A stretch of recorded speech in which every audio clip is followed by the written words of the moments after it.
Ever since I was 16, 17 years old, I've always had this American dream. Guy from Denmark, seeing all these fancy movies and studying the lifestyle, looking into it, and I was quite taken by America. It was a thing for me.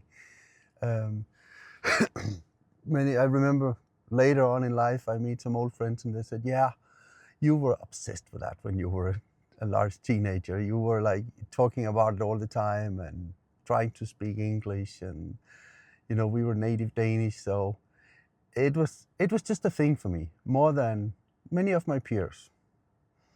Anyway, as I told you before, that I met this wonderful Danish woman, and life took its path. She passed away, and then what happened was that I started dating a woman in America, and you feel like, okay, now the circle closes. You get to maybe experience your American dream, and it proved to be quite an adventure. Let me tell you like that. So we went there, and it seemed quite promising after dating online, like maybe a year, and we felt we knew each other, so I decided to move there to go and I was living in Spain, but I decided to move to America. So I went there, moved in with her, and it immediately, quite soon, appeared that I had miscalculated the situation. I had really messed up because I was in love. She was a beautiful woman. She was in many ways very attractive, and I had this American dream. So honestly, I didn't see any of the warning signs. I was deaf and blind. Honestly, I admit that, but it was a dream, and she was everything I thought she was. So things got gradually worse and worse. She was the one who would find peace in the fight, in the arguments, in the heavy discussions. And she would also have this violent tendency, and I can't have that. If it doesn't tickle, I don't touch a woman. So things got worse and worse, and then came one day where it simply just escalated. And of course, I regret I was part of that escalation, but it went really bad. I said to her that I was going to travel back to Europe with the help of a friend of mine. So I didn't say to her that I was going to move out. I said I'm going to help him. I wasn't quite honest because she was also quite violent. She was attacking that type of person, and I couldn't have that. So I got ready, and she got quite angry and frustrated with me. So she started to be violent with me, and at one point she took one of my famous Monster cans of drink, and she splashed it all over me, and I was like, "Hey, don't do that, don't do that." And she kept attacking me, and so I held her hands and put her down on the bed and said, "Listen, I need you to relax. This is gonna happen, but I'm not falling for this one." She was very, very, very upset. So it got gradually worse, and she ended up taking my phone, including my passport. I found my phone later, but she took my wallet, my passport, everything. So I couldn't go anywhere. So basically, I was held hostage in a foreign country, um, in a very, very bad situation. So I was there as a hostage. I couldn't leave. You have to prove, you have to have identification papers when you're a foreigner and when you're going anywhere. Boy, that was a tough one, I'm telling you. It was kind of done, lowest point in my life. So what happened next was she escalated really heavily on the situation, and she ended up threatening to jump out of the window.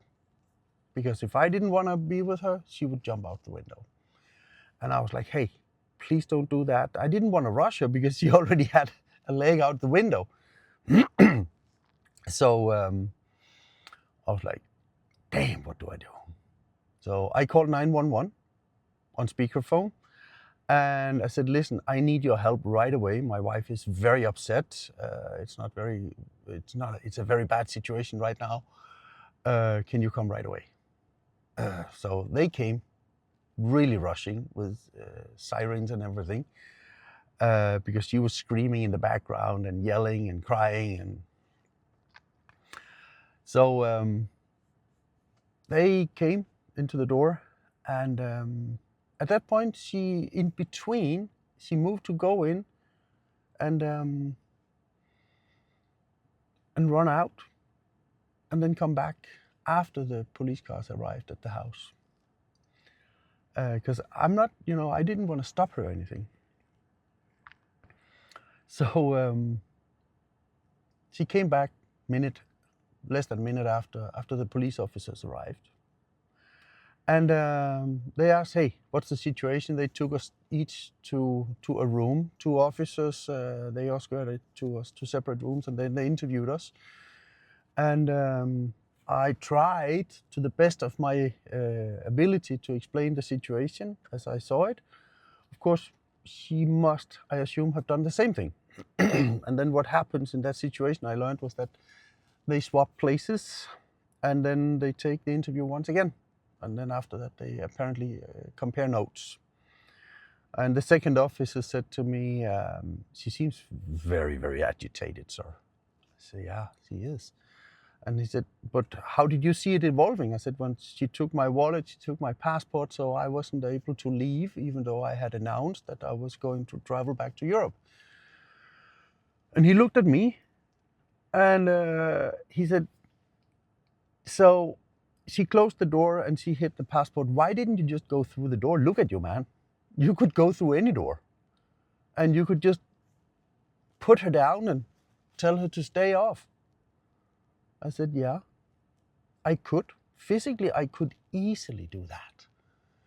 But let me ask you a question, officer. What would have happened if I had neutralized her, really put her down, broke through the door? Oh, you would be in the back of my car in handcuffs.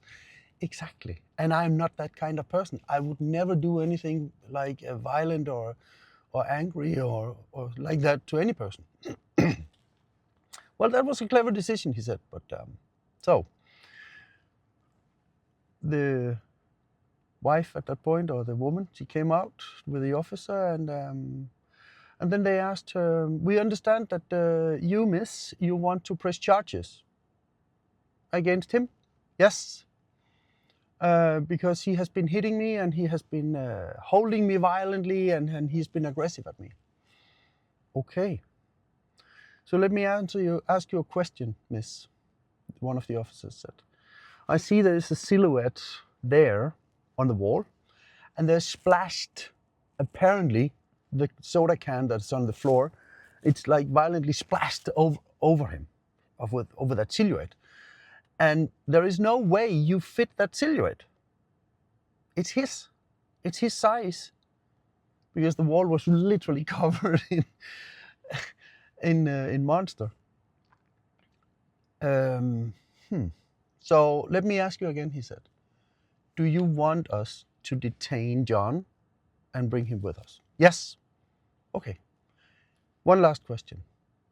I have to, as viewing the scene, and we have both discussed it here, the officers, we would need to arrest you for aggravated assault against him, because the evidence shows that you have been the aggressor. All the evidence we can see when we come into the house only points in one direction, and that's you are the aggressor, miss. So you would have to be escorted to each vehicle and escorted to each cell at the station. Are you willing to do that? No. So are you letting go of the charges against John? Yeah. Okay. So they said to me, now, John, you will have to go with us because you cannot stay in this household right now. It's going to be so bad and it's going to go haywire.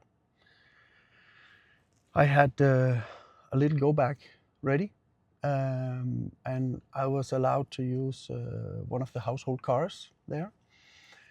So I left.